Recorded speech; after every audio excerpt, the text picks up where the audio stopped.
Well, bad news and good news. Well, I want to just go talking too deep into trucking. I mean, I've learned so much from being with a lot of companies now. Bad news is that the guy never called me. My truck that's been in the shop, the guy never called me about the truck. He never called me about the truck. I ain't even text him. So something. Not it's been another week. He ain't text me this week. Fuck that. Fuck that nigga. I'm sorry. You can't be loyal to a company. Unfortunately, in trucking, if you don't, I need to deliver a load so I can get paid. If I don't have a truck, it's like it's not a good company. I wasn't even with that nigga 2 weeks before the truck broke down. I spent more time waiting for the truck to get fixed than actually working for the nigga. Ain't that fucking something? Fuck him. I can't go back to him. He's fucking unreliable. He's unreliable. At least other companies, because we're a part of revenue. That's why we get paid what we get paid based on how many loads we deliver. Period. Okay, because we are a part of revenue. The truck driver, whether you're delivering short loads, long loads, whatever it is. Okay. Jesus fucking Christ, man. I fucking. He's not a good carrier. He's not. The equipment is fucking terrible. He ain't even called me all this week. He ain't give me no update. He ain't give me shit. He just don't give a fuck. See, he got money coming in. This life lesson, he got, whether he got 10 trucks, all 10 of them trucks he got. If one go down, he not losing. He got other trucks been making him money. Nigga ain't texting me all week. I text him. I had to text him in the last 2 weeks. I've had to text him. I should have been looking for a company, bro. My failure was waiting for that truck to get fixed, not looking for a company. And he come find out 2 weeks later he ain't never. I'm thinking this nigga gonna text me. No, my mistake was when I got off that truck with transmission problems and knew I should have started looking for a companies then. I said, you know what, I'ma wait. Cause part of me got PTSD not wanting to go to other foreign companies. Cause you don't know what you're walking into. You don't. OTR with foreign companies, your job is so much harder. You just don't know. Like, God, trucking is night and day difference with the right company on the right account. With the right, like for an example, working for a company that have set up accounts let's just say like UPS. That job is day and night easier. It is. Or driving a day cab. Or or you work for, because some companies got that, other companies, let's just say they got like a Walmart type of deal. It may not be so much, they got drop and hook, they go back and forth. You see, they have set running lanes, they know where their money's coming from. Shit, man. And it would happen to be, but here's the deal. Like, I swear to God, when I had a car, I ain't had a car in over a year. But here's the deal about these small carriers. Now, small carriers are not always hiring. They're not the smaller carriers. They may hire every 3 months, every 6 months. It's small carriers, and you don't know who the fuck they are because they're small. I've talked to so many small carriers that broker or got a contract like with a mega carrier, like with an NFI. They pull an NFI account, or they pull a Schneider account, or they pull one a Swift account. So trucking runs deep. It's so much they're making money hand over fist. It makes sense because these companies like a Swift, like a Schneider, they have so much equipment. And they are this what they realize the brains of trucking. You realize once you bring in revenue, but you wanna lessen your liability. So you wanna be able to close, let's just say 300 loads, 400 loads a week, broker loads. That you think that I bet all the mega carriers are doing that. Because if they got 10,000 trucks and trailers, they've been in the game for over 35. It only makes sense that this helped make you recession proof because you're getting money off of you have contracted for it. You got all these different accounts, plus you got brokers. So broker freight, because so many small carriers I've talked to him over the phone. You know what I'm saying? Maybe they pull up, maybe a small carrier, just a no name nigga. They got 20 trucks. He got an account with NFI and he pulling like NFI is the broker. Or they got an account with Schneider and Schneider was the broker for this carrier. So these companies is making money in on fish, bro. Like seriously, I'm not gonna act like I know everything about everything. I don't. I'm just the driver. I'm not a carrier. I'm not a broker. I'm not none of this. I'm just only going by what people tell me, what the carriers or managers tell me. That's the one thing I will say, because I've worked with so many fucking companies, bro. It just lets me know that these big carriers like Schneider, it only makes sense, bro. Like I'm not a veteran in trucking, but it makes sense to have contracted freight at a profitable rate, plus have your own freight. Don't that make sense? That definitely makes sense. Even Warner, I've had people even broker for Warner. So Warner got, I be forgetting because I don't hear that much about Warner. Warner got their own brokerage. NFI got their own brokerage. Snyder got their own brokerage. I mean, so it makes sense because you're making money in multiple different ways. These companies will never go out of business because their business is diversified. The biggest thing about being a broker, you got less liability. Now you're making less money off the load, but you can scale your load up. You can have 200 loads, 300 loads off this motherfucker. You see what I'm saying? You know, it's diversified. But anyway, this guy offered me one position. It's like a local position driving a day cab. It's crazy. I didn't got a rarely. Rarely, I should take it even when you don't got a car. You want to know why? Because day cabs don't offer. This is, and a few people that offer me day cab, bro.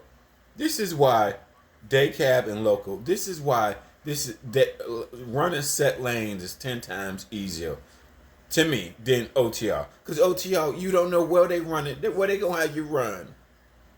You don't. You putting all these miles on this truck. You don't even know if the truck is reliable. You don't know. To me, OTR is a shit show. It is a terrible position. You don't know where you're going. You don't know all these different brokers. I mean, you don't know where you're going. It's just dumb driver versus when you got somebody like offer you a day cab. They've got set dedicated lanes already.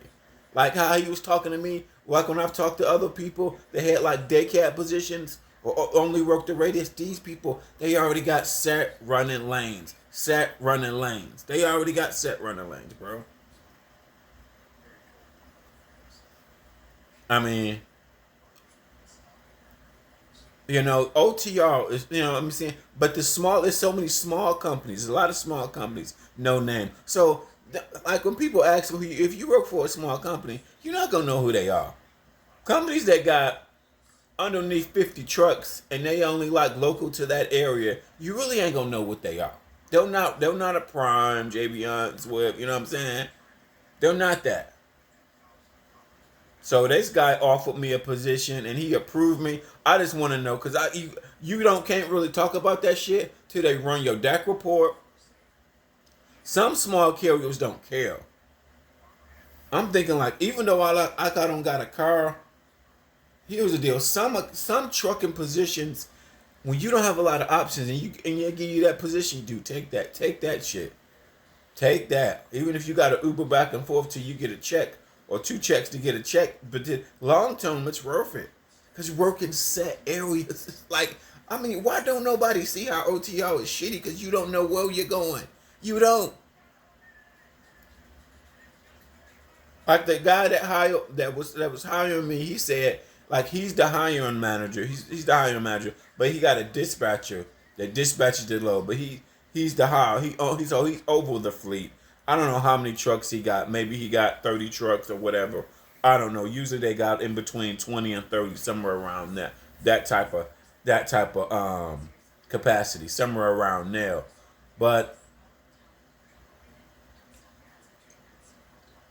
he said he got room for like 5 more drivers. He just don't have enough trucks. What do you say? The thing about he don't have enough trucks. He's a smaller guy, like most smaller guys. They only this is why people the smaller people are not always because they only got a certain amount of many trucks. They're not a Prime or JB Hunt that got a fleet yard full of trucks, or you know what I'm saying. Shit. People offer me shit when I ain't even ready for it, but I'm like, dude, it's like when I had a car, like a year ago. When did I have? I don't know. Was it a year ago? Me out looking for positions, bro.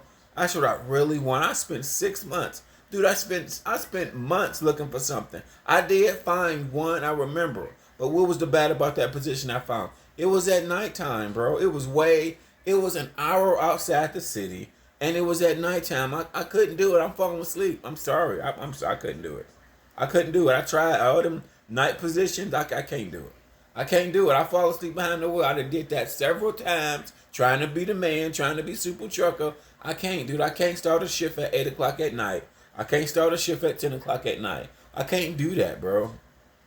By 1, 2 o'clock in the morning, bro, my body falling asleep, bro. I just can't. I just can't do that. That's one thing I cannot motherfucking do, bro. Now this is, you know what I'm saying?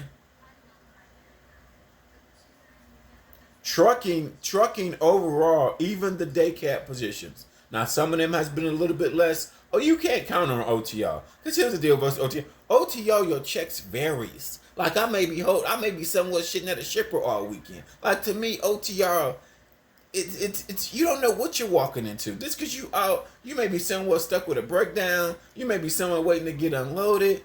You know, it's just a shit show. Like these day cab positions, what's so positive about day cab? Because they already got established relationships. It's a drop and hook. You see what I mean? These are already like established relationships, bro. They're not going nowhere waiting for this, waiting for that, waiting. No, no, no, no, no. No. That's the biggest. It's like night and day difference, bro. Like OTL, it just make you hate trucking. You don't know where you're going. Like when you folks get with a carrier, these Chicago-based companies, these OTL, do they have reliable equipment? Do you have a good dispatcher? How does the company run? What type of loads you're gonna get? Do they run you too fast? They often, with the Chicago-based company 65, they give you like 1,000 loads, 1,000 miles, be there the next day. Like I missed like my Target. Target was easy. Drop and hook. It wasn't no talking to the dispatcher. Take the load, they'll take the load. Dude, that shit was cake. That shit is cake. I hate when people talk about trucking is so dangerous, trucking is so hard. No, no, no, no. Shit, the right account, your job is easy. People that work in Walmart, set structure. People that work for UPS, set structure. Shit. OTL ain't worth the money, bro, because you don't know what you're walking into, bro. Everything live load here, live load there, then they don't take care of the equipment. Shit, I almost rather get less miles, because I got PTSD because I done been inside 4 trucks that had transmission problems.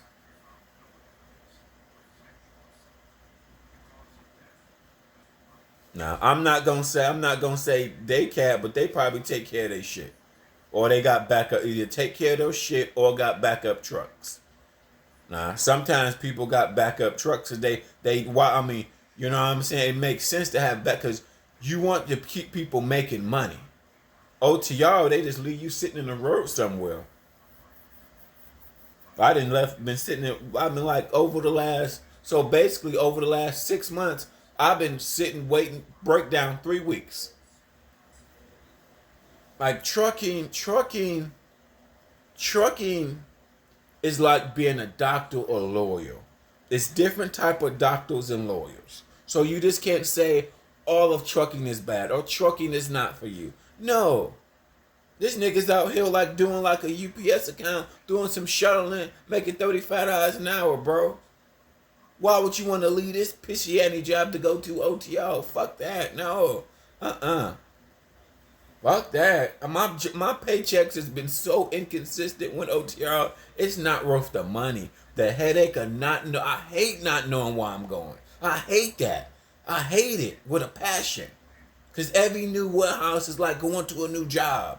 Then what's the pickup number? Then the broker calling you, making sure you download the tracking app. Or they not gonna unload. They're not gonna load you because you was late. Or they're not gonna load you because you got the wrong pickup number. Call the broker to get a pickup number. I mean, it's just a circus.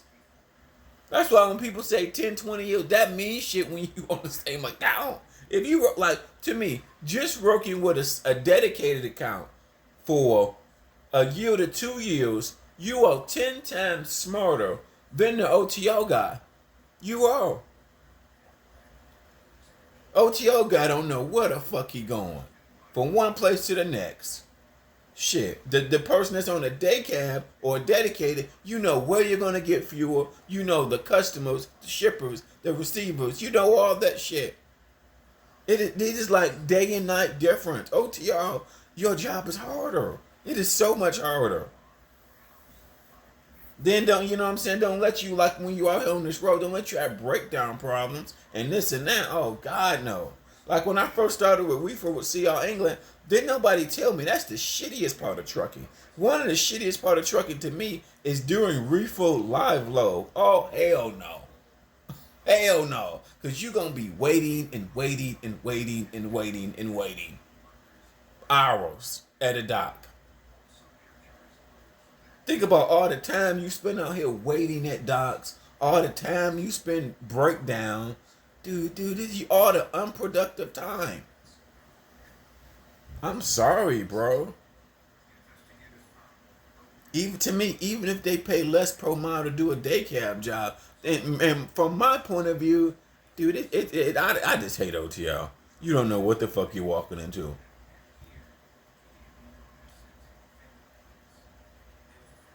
I can tell now. I can tell by how talking to people now. I can tell the companies that don't really care about your background. Long as you ain't got no accidents or tickets, they, that's all they really care about. You got 3 years or 2 years of experience. That's all they care about. Where they go. They don't really do all that shit like other carriers do, man. Shit, bro. I mean, OTO, your job is just so much harder. You don't know where you're going. You away from you on the road for weeks at a time. You spend all this time waiting at docks, or you broke down. I spent I spent a bunch of wasted time broke down. Then a bunch of wasted time waiting at docks. It's just unproductive. I'm fucking sorry, bro. It's sad. Now here's the thing. Like I delivered more loads. Like when I was with Target, I delivered and moved more loads with Target than I did with OTR consecutively. You want to know why? Because it was dropping hook, even with breakdown. Because it was, you see what I'm saying? Dropping hook. And I had 2 days off a week. You see what I'm saying? So people, it's not the right account. The right account and right carrier is everything. Like I can think over like a 6 month period, I did have two brake issues, but that may have took a few hours to get fixed. After that, shit, that's it. In a 6 month period, you was broke down. You got delayed on the load a few hours, dude. That was just. But that's in 6 months. But I wasn't never delayed at the shipper. Maybe delayed at the shipper for an hour to wait for them to get unload the Target trailer so I could switch the bitch. Every now and then, they gotta unload, give them a 30 minutes to an hour to unload the trailer. But that was productive, bro. You see what I'm saying? Deliver the trailer, bring back the empty one, bro. Shit, man. I don't even know. I just think like if you look at all the problems you run into with live loads, to me, bro, I mean, even if they say dedicated pay less, bro, I don't even care. I'd rather get paid less money, man.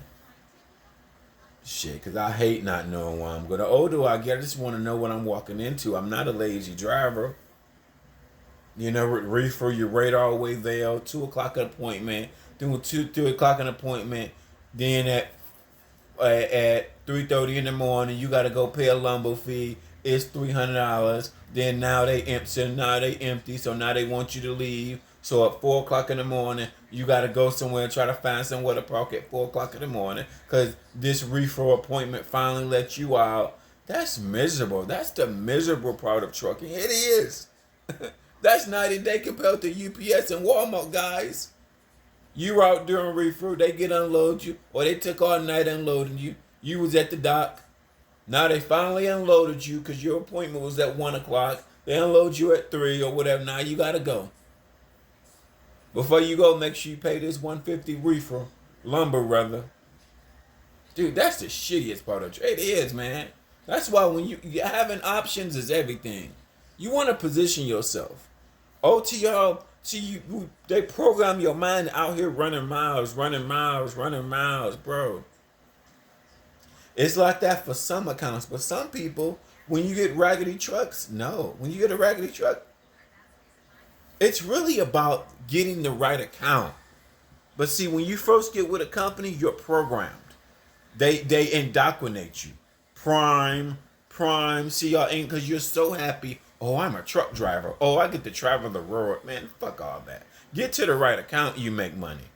I remember even back years ago when I was with CR England, bro, and we drove teams. Bro, we never made the money that we really wanted to make, even driving this team. You want to know why?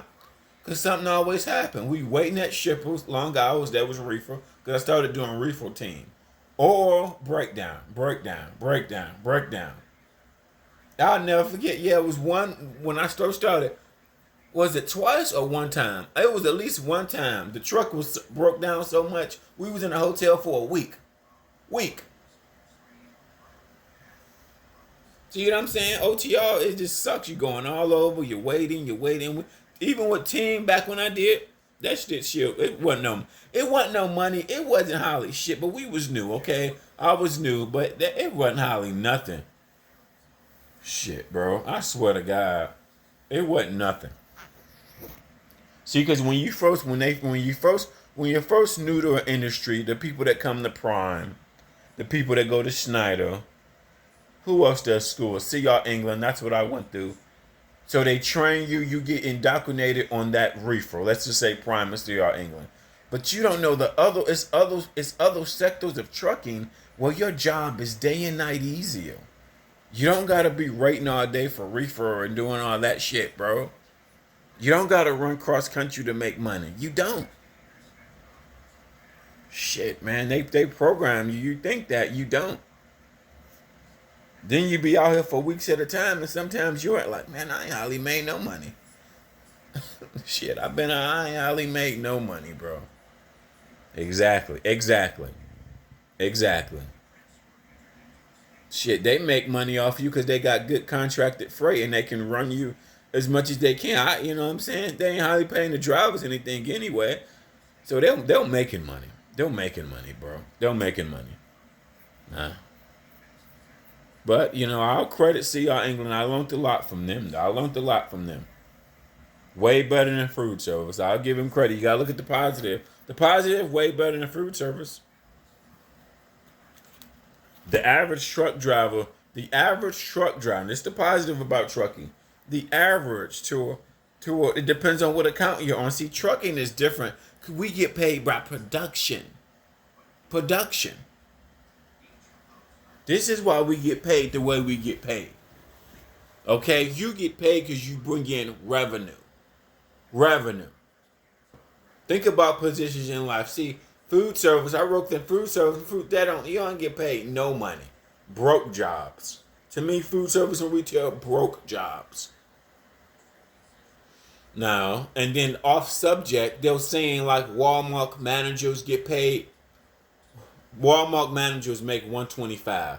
But okay, here's my only thing about that. The general manager of the fucking store, what about the other managers that work in that bitch? What do they make? That's all I'm saying. Walmart was the problem. Everybody else make poverty that work at Walmart. They don't get paid shit. Poverty money. Fuck you talking about? Like when companies are big like warehouses that employ like 200 people, that means the store manager is the top. So it's many other managers below this guy. Either they'll titled a lead, a department manager, something like that.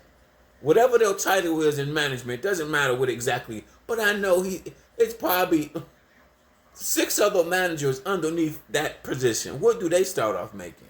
If the general, which is only one person, then you probably in corporate America, you have to work there for 10 to 20 years to probably to qualify to be a general manager. And you probably be lucky. How many feet you gotta kiss, how much ass you gotta kiss to get that, and you still may not get, because it's only one job. One job. It's only one position, rather, my bad, that everybody wants that work there. So I bet you it's a lot of grind. That's how corporate America is. Everybody wanted. When positions open up in corporate America, everybody apply for it within a corporation. Everybody start applying for it. My only thing when Walmart, I was watching that the other day. My only thing about that, everybody else that work at Walmart makes poverty. So don't brag that the general manager makes over 100,000. Let's just say he makes 125, 150, or whatever. Okay, what does the managers make underneath him? Okay, they should at least make 75,000. Shit. Now don't brag, because that's only one position, and you gotta get lucky to get that position. These type of industries is no, no, no. Walmart says it pays them employees, them general managers, that because they save them money. They'll save them the money, so they make all that money. That's why they're able to pay that position, because they were part of revenue in saving them money. That's why they pay them that much. Because it's sad coming from food service, bro. You wish like general managers in fast food and retail at least got paid 80,000. I think I was what that girl told me? Her mama is an area manager, and she just for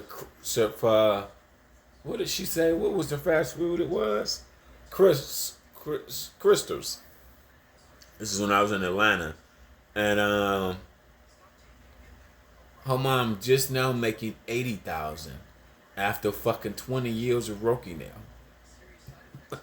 Just now, you mean you just now making $80,000 after 20 years of working in that bitch? Sad, sad, sad. It's sad to think about it. It's sad, sad, sad. Sad, bro. Get a skill trade, don't you? Because everybody fight. And what I realized in corporate America, places like a Walmart or even a warehouse, let's just say, or Amazon. If Amazon warehouse managers, let's compare that. Let's just say Amazon warehouse managers. How many I've worked inside Amazons. They employ like 200 people, bro. They employ so many fucking people. It ain't even funny. If Amazon manager, let's just say Amazon manager and Walmart managers, the general manager, the top dog person, let's say they got paid let's just say 125, 130. How many people gonna get that position? You'll be lucky to get that position. You're better off. You're better off getting a skilled trade somewhere, because it's gonna take you 10 or 20 years to work your way up. It's gonna, most of the time in these corporations, it's gonna take you 10 or 20 years.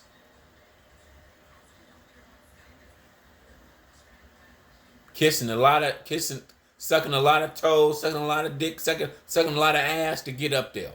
Okay, I mean, this is what it is. That's how corporate America works. Shit. Then when you get them positions, people are gonna be jealous of you. That's how corporate America. People just gonna be jealous of you. They not gonna like you because you got that position. This is what it is. See, that's another downfall. After it take you 10 to 20 years, the chances of you getting these positions is so low. It's so low. This is why you see sometimes these motherfuckers be old and gray, fat, old and gray. Think about if you got to stay with a company to work yourself up and it take 10 to 20 years. That's crazy.